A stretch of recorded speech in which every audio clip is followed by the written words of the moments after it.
Magandang araw sa inyong lahat, lalo na sa inyo, Sir Bob. Palagi po akong nakikinig sa channel nyo dahil sa hilig ko rin sa mga horror stories. Minsan nga ay ginagawa ko pang pampatulog to. Ako po si Kim, naatira ngayon sa Bicol. Sa totoo lang, siguro nasanay na ako sa mga kababalaghan. Dito ba naman sa trabaho na meron ako, mamamatay ka kung mahina ang loob mo. 3 years ago, nagsimula akong magtrabaho bilang isang caretaker ng lumang simbahan dito sa Bicol. Marami pa ang nagsisimba rito noon. Pero ngayon, kakaunti na lang. Luma na kasi itong simbahan. Tiyuhin ko ang dating caretaker dito. Tapos kinuha niya ako at yung pinsan kong si Dexter. Dalawa kami ang madalas na nagbabantay talaga, lalo kapag gabi. Open kasi palagi itong simbahan. Hindi katulad doon sa iba na kapag walang misa ay sinasarado. Minsan, sa loob kami ng simbahan natutulog, lalo kapag inabutan ng antok. Naalala ko noon, pagod na pagod ako dahil ang dami rin naming inayo sa simbahan. Hindi ko na malaya na naatulog pala ako sa upuan. Nagising ako noon ng alanganing oras. Pagbangon ay may nakita akong 2 tao na naatalikod sa akin. Nakaupo lang sila sa hindi kalayuan na upuan. Pareha silang nakaputing belo. Hindi ko naman pinansin masyado dahil may mga matatanda naman dito na ganoon ang suot. Pero ang nakapagtataka lang ay kung bakit this oras ng gabi sila nagpupunta ng simbahan. Inisip ko na lang na baka kasi kailangan nilang magdasal ng mga oras na yon. Meron kasi nagpupunta sa simbahan kahit na anong oras. Lalo doon sa may matinding panalangin. Tumayo na ako para hanapin yung pinsan ko, pero hindi ko siya makita. Bumalik ako sa pagpasok sa simbahan. Doon ko siya nakita, pero wala na yung 2 babae na nakabelo. Tinawag ko si Alex. Tinanong ko siya kung kakaalis lang ba ng 2 babae.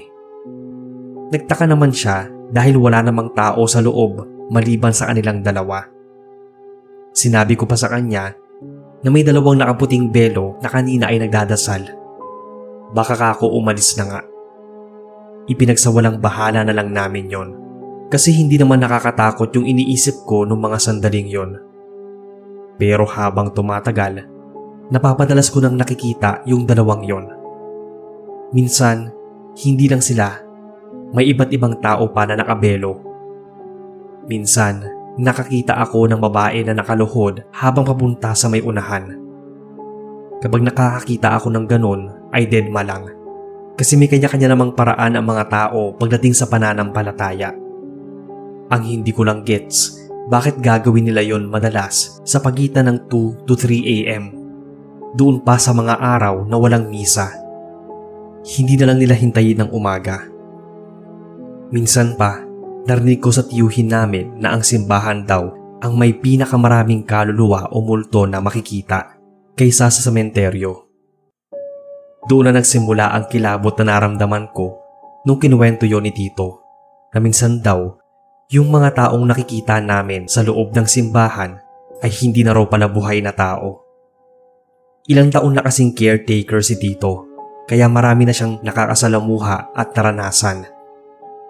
Minsan pangaraw, madre, o di kaya ay pari ang makikita namin. Sanay na raw siya sa ganoon. Akala ko nung una ay naglolo ko lang siya. Minsan kasi malakas ang trip ni Tito, lalo na kapag alam niyang takot kami. Hindi ko alam na pati pala ako ay makakaranas ng sinasabi niya.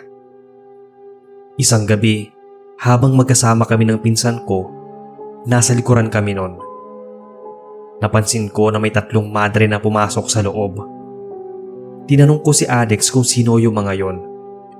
Siyempre, kilala namin yung mga madre doon. Pumasok din kami sa loob. Pero wala na yung 3 madre. Nagtaka talaga kami. Sarado ang mga pinto na papasukan nila. Hawak namin yung susi. Hindi rin naman sila lumabas at hindi namin nakasalubong. Nag-check kami ng mga pinto. Lahat talaga ay nakalock. Doon ko lang din naisip na baka mga kaluluwa ang mga yon. Yun ang unang beses na kinilabutan ako. Kahit nakalalaking tao ni Alex, napatakbo rin siya. Sinabi namin sa tiyuhin namin yung nakita. Ang sabi niya, masanay na raw kami. Hindi pa raw namin nakikita ang pinakamalala na nakita niya. Tinanong pa nga namin kung ano yon, pero hindi niya sinabi. Sa paglipas ng mga gabi, napapadalas na yung nakikita naming mga nakabelo. Kung hindi naman ay mga madre na biglaan lang nawawala. Parang sinasanay na rin namin ang mga sarili. Minsan nga, may mga nakabarong pa. Baka yun ang mga kaluluwa ng mga tao na dinadala doon bago ilibing. Hindi ko rin alam. Dumating ang isang gabi na hindi ko makakalimutan sa buong buhay. Walang kuryente sa buong lugar. May bitbit akong kandila dahil maglilibot pa ako sa loob ng simbahan. Hindi ako sinamahan ni Alex dahil may sakit siya. Mag-isa lang ako. Nangangatog pa nga yung tuhod ko sa takot, pero ginawa ko pa rin ang trabaho. Nagtataasan na ang mga balahibo ko. Wala akong nakikita sa paligid, pero ramdam ko ang lamig. Parang ang dami ring kaluluwa sa paligid na hindi naaabot ng paningin ko, lalo na sa mga madidilim na parte na hindi abot ng ilaw ng kandila. May naririnig na rin akong mga bulungan at iyakan. Nagpanggap akong matapang dahil ang sabi ni Tito na kapag ipinakita mo raw ang takot mo, mas lalo kang lalapitan ng mga kaluluwa. Kahit halos na maihina ako sa takot, nagpanggap na lang akong walang napapansing kakaiba. Bago ako lumabas, may napansin akong kakaiba. Bigla tuloy akong kinilabutan habang sinusulat ito. May napansin kasi akong nakatayo. Ang una kong nakita ay yung suot niya na parang pampari. Pero ang pinagtaka ko ay kung bakit wala akong maaninag na ulo. Sinubukan kong tawagin kahit malat yung boses ko. Hindi ito lumingon. Ayaw ko sanang lapitan pero ginawa ko pa rin. Nung sandaling humarap siya sa akin, doon na ako nanginig sa takot. Isa siyang pari na pugot ang ulo at ang ulo niya ay hawak niya mismo. Hindi ako nakasigaw, ni hindi nga ako makagalaw nun, lalo na nung naglakad na siya papalapit sa akin. Akala ko doon na ako mamamatay, pero saktong bumukas ang mga ilaw tapos may humila sa likuran ko, yung pinsan kong si Alex. Kanina pa raw niya ako hinahanap kasi pinapatawag ako ni Tito. Nagulat na lang siya dahil bigla akong umiyak. Sa totoo lang, matapos nun ay nilagnat talaga ako. Hindi ko kasi kinaya ang takot. Sinabi ko yun kay Tito. Ang sabi niya, yun na nga ang sinasabi niya sa akin na pinakamalalang nakita niya doon sa simbahan. Pero nasanay na nga siyang makita yon. May kwento raw kasi na isa raw yon sa mga pari na pinatay noong World War II. Hindi ko alam kung totoo yon, pero alam ko sa sarili na hindi lang katang isip yung mga nakita at na-experience ko doon. Simula nun, parang nasanay na nga rin akong makakita ng mga kaluluwa. Pero yung pugot na pare, ang ayaw ko na ulit makita dahil baka sa susunod ay himatayin na ako. Hanggang ngayon ay dito pa rin ako nagtatrabaho, pero nagbabalak na rin akong umalis. Para kasi naging parte na ng buhay ko ang makakita ng multo. Naging matapang naman ako kahit papaano. Mahilig din naman ako sa mga kwentong katatakutan. Pero ayaw ko ng ganito na ako mismo ang nakakaranas. Minsan kasi ay hindi rin maganda ang nagiging tulog ko. Pairamdam ko kapag bigla akong dumilat ay nasa harapan ko na yung pugot na pari. Hanggang dito na lang po ang kwento ko, Sir Bob. Aabangan ko pong ma-narrate ninyo ito sa inyong channel.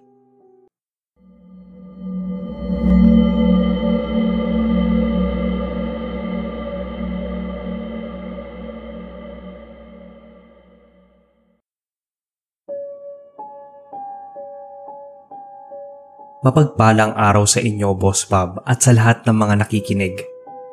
Palagi po kami nag-aabang ng misis ko sa mga kwento nyo dahil talagang nakaka-excite ang bawat binabahagi nyong kwento. Ang asawa ko rin po ang nagtulak na magpadala ng kwento sa inyo. Ako nga pala si Ivan na atira ngayon sa Tondo. Ito pong ibabahagi ko, Boss Bob, ay kwento lang ng aking lola nung kabataan niya. Alam nyo naman yung mga matatanda, palaging may mga kwento. At isa na siguro sa paborito nila ay ang mga kababalaghan. Bata pa lang daw noon si Lola na nangyari ito. Siguro ay nasa edad 15. May tiyahin sila noon. Tawagin nating Tia Helen. Isang caretaker sa malaking bahay na pagmamayari ng kanilang pamilya. Nakatayo na ang malaking bahay na yon noon pa man.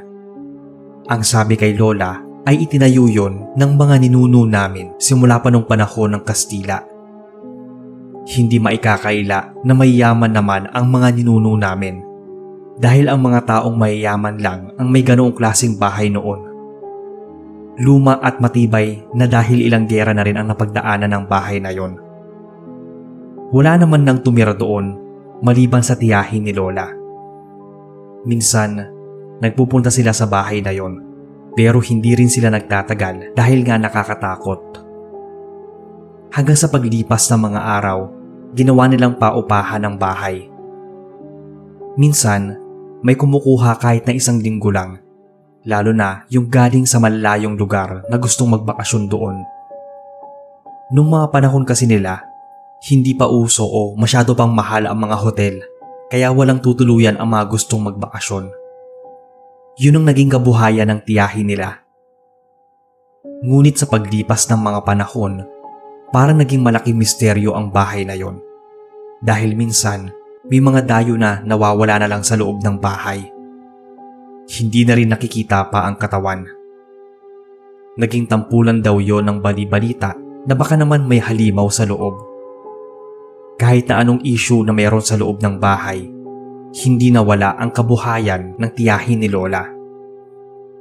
Bakasyon nun, nagpasama ang tiyahin nila na bantayan ng bahay at si Lola lang ang sumama na magbantay sa bahay na yon. May mga bisita sila, isang pamilya at may bata yung anak. Ang isa namang panganay ay kasing edad ni Lola, nasa 15 to 16 years old. Pero sobrang sutil na bata raw, hindi na pagsasabihan. Tapos madalas na sumasagot sa mga magulang niya. Nung una, dapat ay isang linggo mananatili ang pamilya na yon.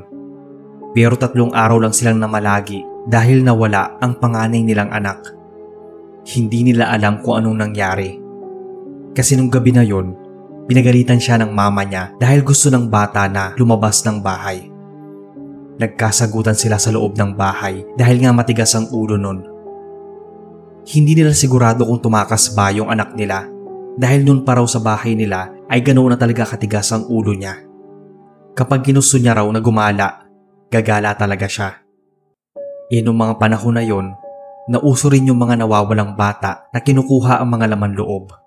Kaya naisip nila na baka isa ang anak nila sa nadali. Wala rin kasi ang sapatos ng bata, kaya alam nila na lumabas ng bahay. Nag-file ng report ang pamilya. Hinanap ang katawan ng anak, pero wala na raw talagang natagpuan. Sakto naman na may report din na natanggap kasabay nila. 2 bata na nawawala rin. Kaya hindi na pinagdudahan ang bahay. Sarado agad ang kaso. Maging si Lola, hindi naman niya alam kung anong nangyayari. Hindi niya masabi na hindi naman talaga lumabas yung batang yon.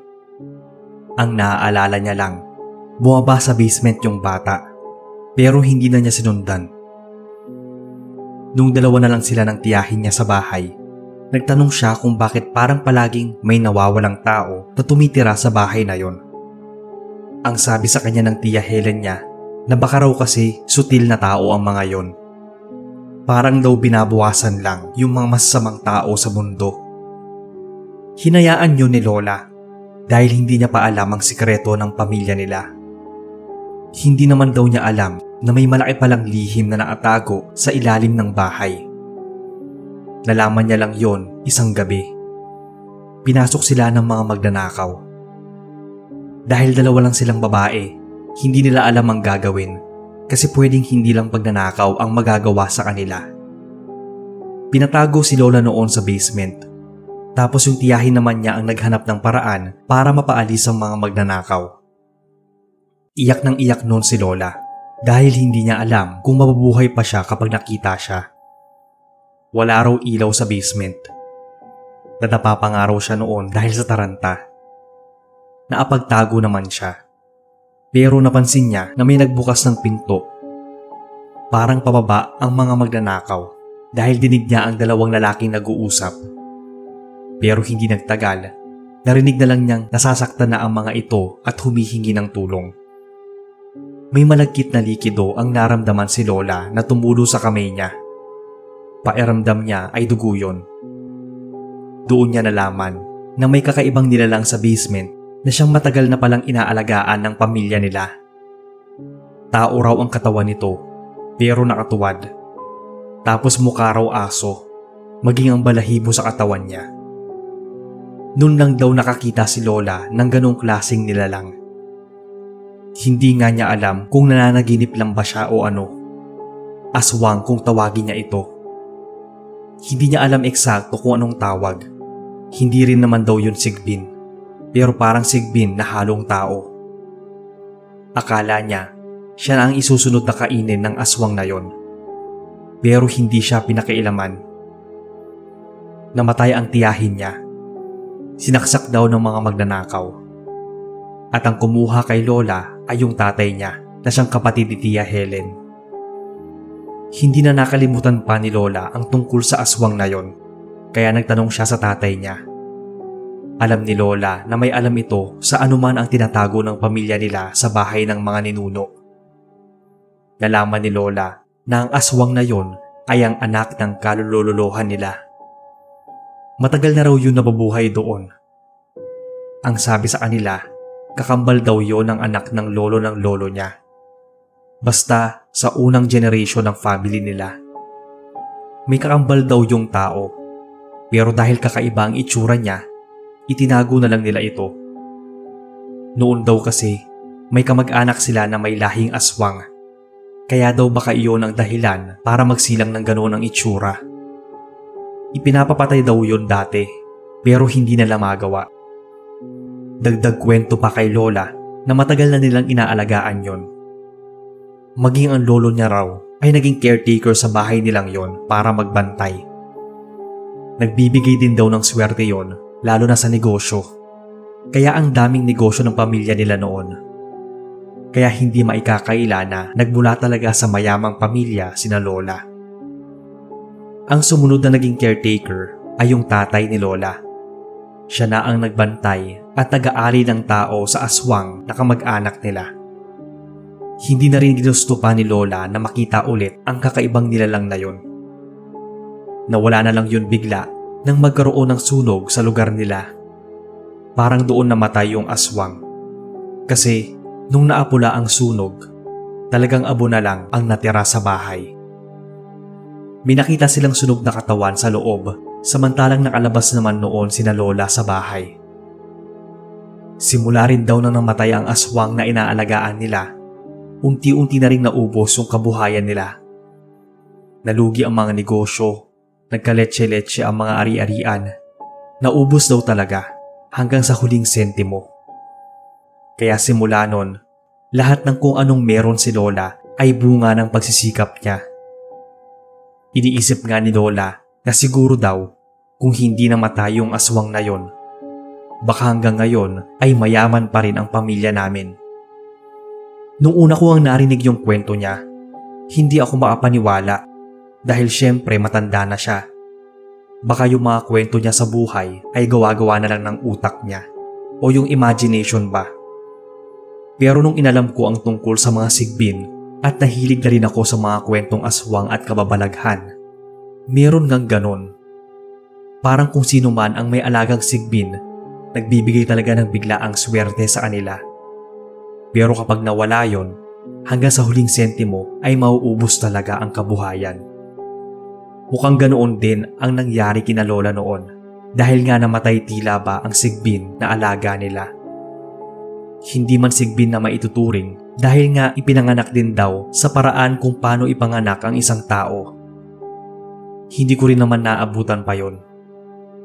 Gusto man magpakita ni Lola ng mga picture sila noon ng mga ninuno nila, pati na ng bahay, ay natupok na daw lahat yon ng sunog. Basta ang alam ko lang ay sa kwento ni Lola. Tapos doon naman sa kwento ng iba naming kamag-anak na nakaranas ng yaman na galing sa mga ninuno namin noon. Matagal nang namayapa si Lola. Pero hanggang ngayon, ang kwento na yon ay patuloy pa rin nagsasalin-salin sa pamilya namin. Kahit na wala naman na sa amin ang nakaabot sa sinasabi niyang naging malaking lihim ng aming angkan. Kumbaga, hanggang sa kwento na lang. Nasa amin na lang daw yon kung maniniwala kami o hindi.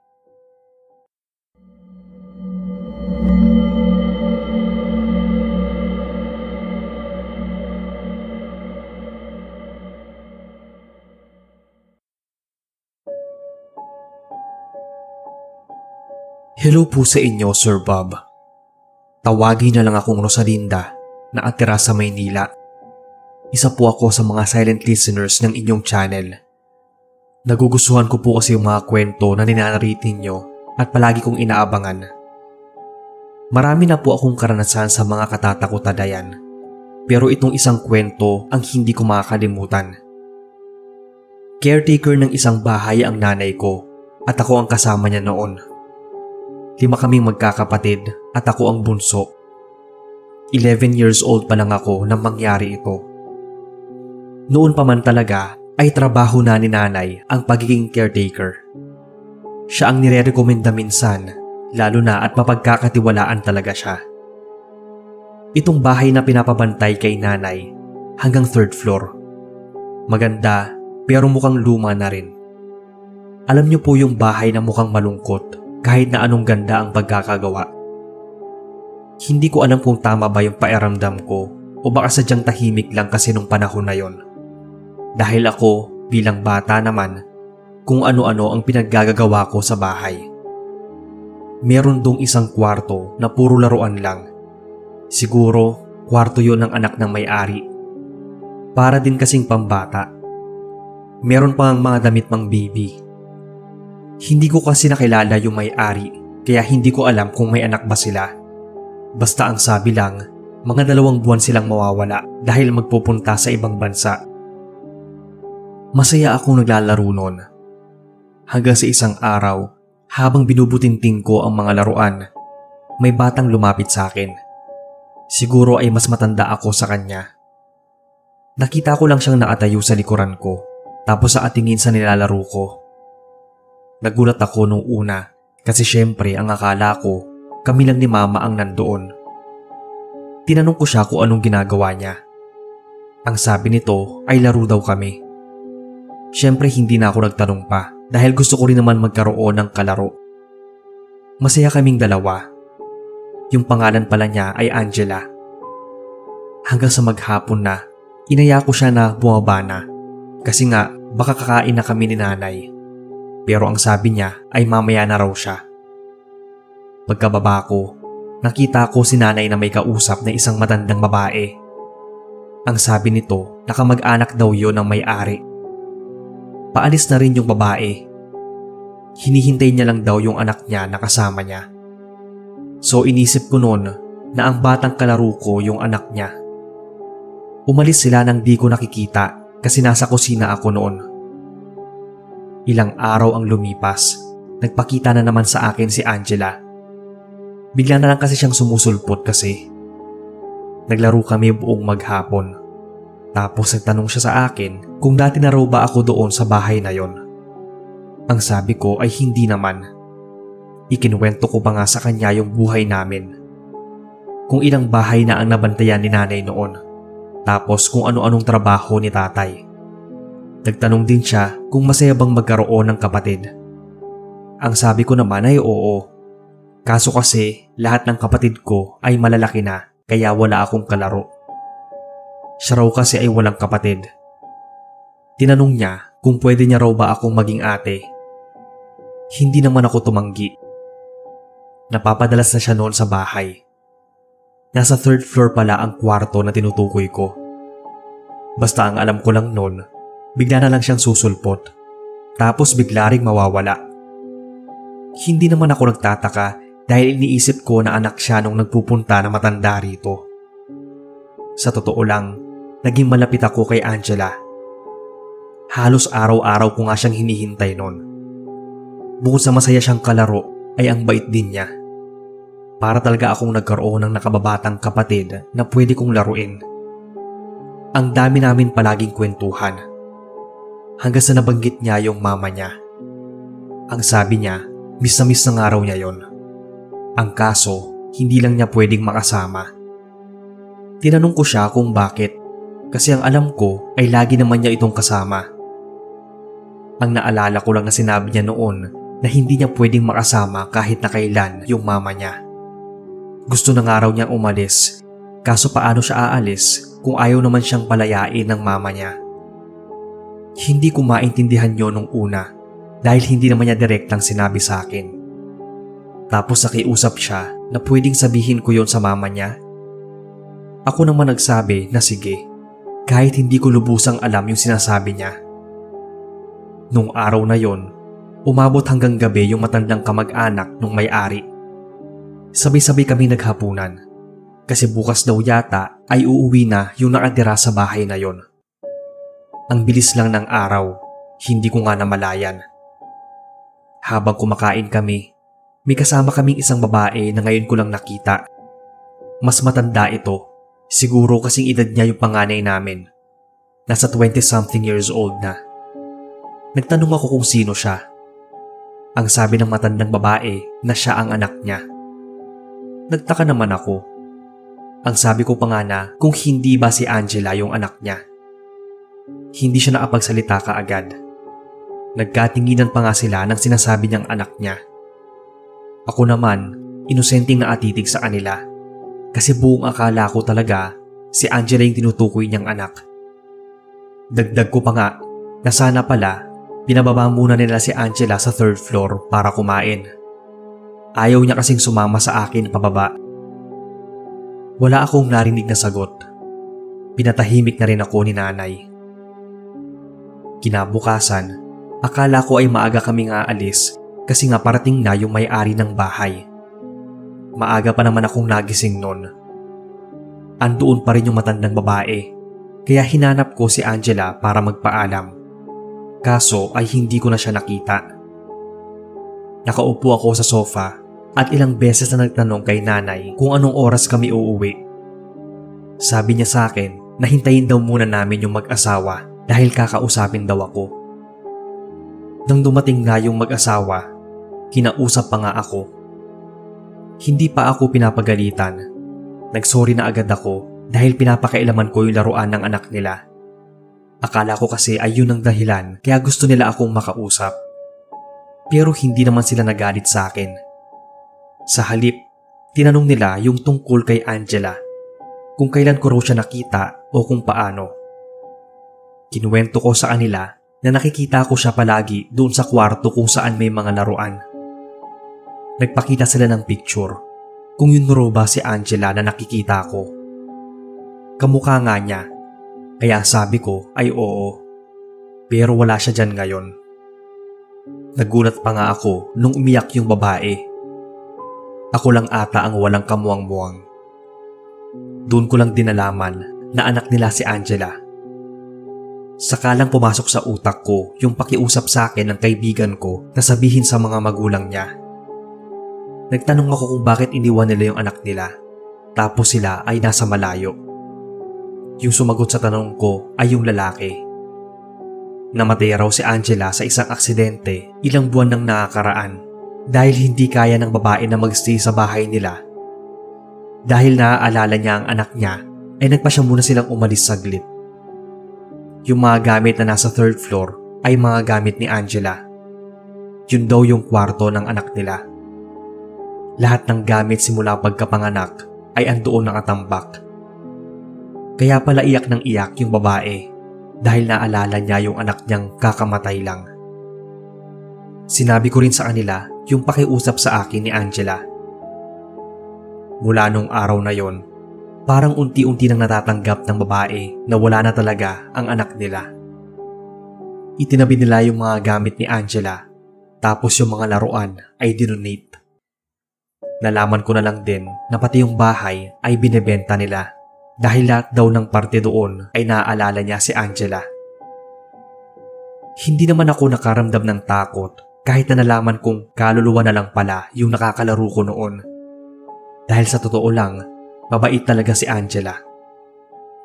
Ang sabi nga sa akin, ganun daw madalas ang mga kaluluwa. Sa mga bata nagpapakita.